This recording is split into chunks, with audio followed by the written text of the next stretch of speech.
The U.S. Senate Friday approved a $460 billion spending bill sent to it by their esteemed colleagues in the House to keep the government going until March 22nd, when another funding bill will be needed to feed the beast.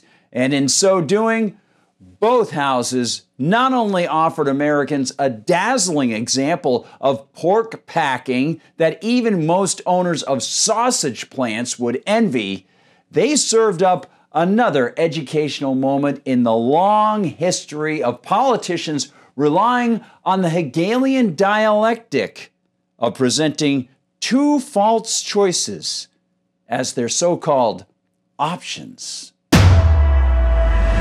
Hi everyone, I'm Gardner Goldsmith for MRC TV. The Hegelian dialectic. The false choices, they are of course defined by the political rulers, controlled by the political rulers, and shown to us as either fund all the special pork or fall prey to a dangerous loss of what we claim are essential government services, in quotes.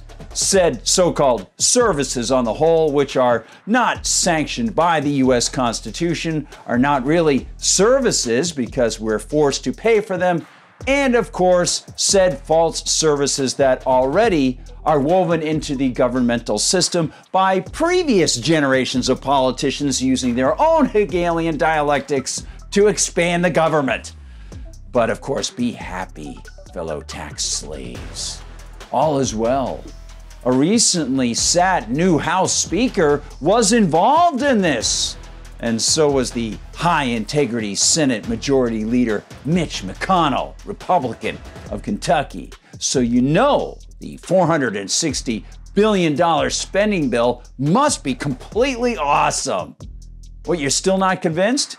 Well, don't argue with Class Act Senator Chuck Schumer, the Democrat of New York, for as the Associated Press reports via Newsmax, Chuck emerged from the vote to say, to folks who worry that divided government means nothing ever gets done, this bipartisan package says otherwise. How about you? Do you think that perhaps the less their government gets done, the greater your capacity to make decisions for yourself and keep your earnings, and the higher your degree of freedom? I'm just wondering about that.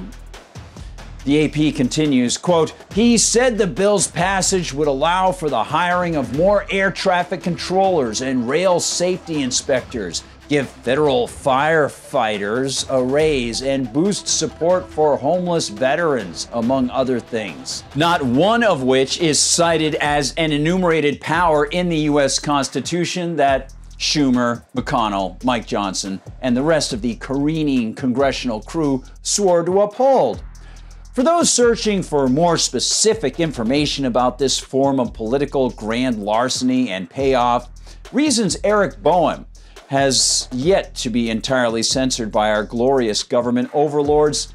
And he writes, quote, the partial budget deal, which contains 6 of the 12 appropriations bills that make up the discretionary portion of the annual federal budget, is overflowing with earmarks to fund lawmakers' pet projects. All told, there are more than 6,000 earmarks in the bill, costing taxpayers more than $12.7 billion, according to Senator Mike Lee, Republican of Utah. Of course, the terms discretionary and mandatory spending also are false dialectical catchwords. The mandatory spending they often cite in D.C. includes mostly, you got it, unconstitutional money showering on things like, sending weapons to foreign nations, keeping U.S. troops on bases overseas, unconstitutional Medicare and Medicaid, the Ponzi scheme of Social Security, and multiple other things that,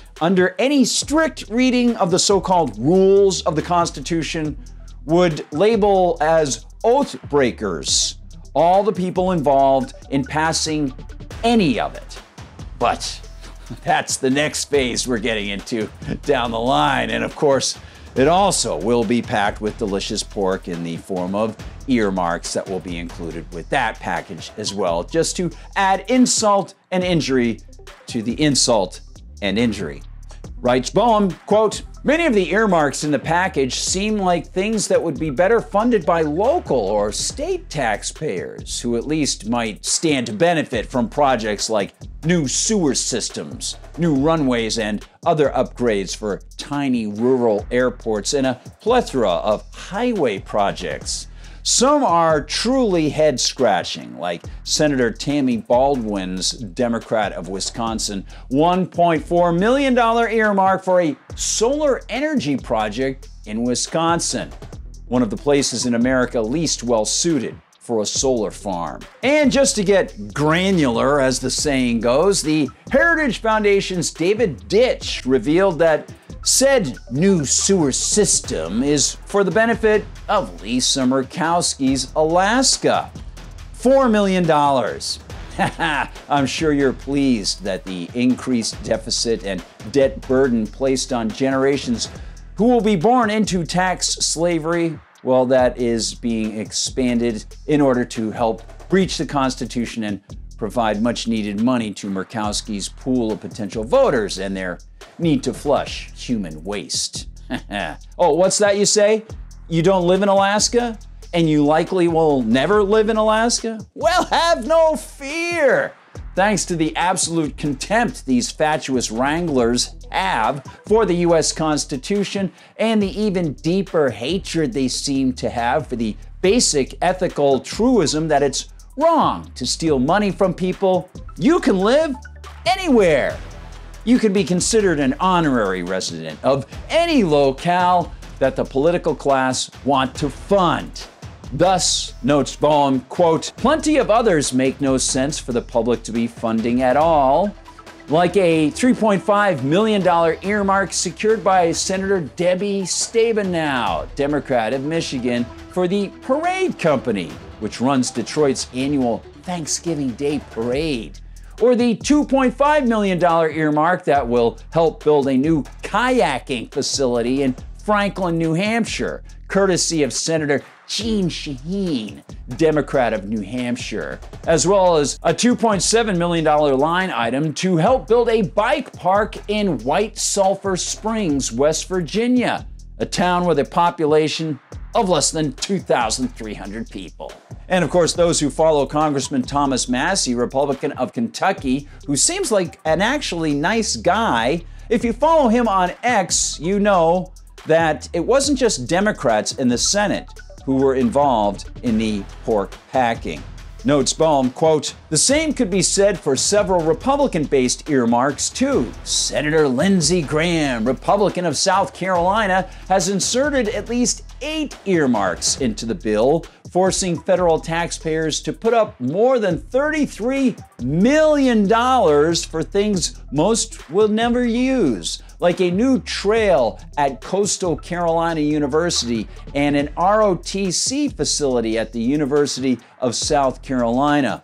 Among the dozens of earmarks inserted by Senator Lisa Murkowski, Republican of Alaska, perhaps the strangest is the $4 million grant for the Alaska King Crab Enhancement Project. Oh, that's fantastic, isn't it? Hey, at least that last one is for a form of royalty.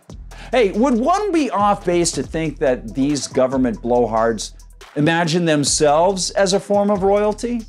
After all, the old royal we of monarchies stood for the king or queen, claiming that they represented the entire nation state. And now, politicians, well, they've replaced them, even claiming that their collectivist negation of our individual rights somehow means it's self-government, when it's actually usurpation of our liberty. Are they the new royals? And are we to think that we are free just because we're faced with the Hegelian dialectic of so-called choice that they throw at us from government expanding parties called Republican and Democrat? Or can we actually come to a better understanding about freedom because of all this? This first half of the government shutdown averting bill being passed. Well, this move tells us that they don't have a clue about freedom, most of them, in either party. But of course, it allows us to see the truth. And of course, it might confer unto us a responsibility to see us tell them that we see the truth and to tell our friends. Thanks for watching, everybody. Please like and subscribe. Find us on Rumble, where they don't censor us. And of course, you can always find us on YouTube. Well, not always. Sometimes they do censor us. So please follow us on Rumble. But if you're on YouTube, please double check that you're subscribed. Share the videos from either platform as often as you possibly can with your friends, family, neighbors, coworkers, that sort of thing. And please visit us at mrctv.org. mrctv.org, where you'll find the work of the entire team. You'll also find the MRCTV Store, and you can donate to the Media Research Center. You can also find us on Facebook, on TikTok, on Instagram, and on Twitter/X. And if you want to find me on Gab, I'm at Gardner Goldsmith on Gab. And on Twitter/X, I'm at Gard Goldsmith. For MRC TV, thanks for watching. Keep smiling. We'll turn their political frowns upside down.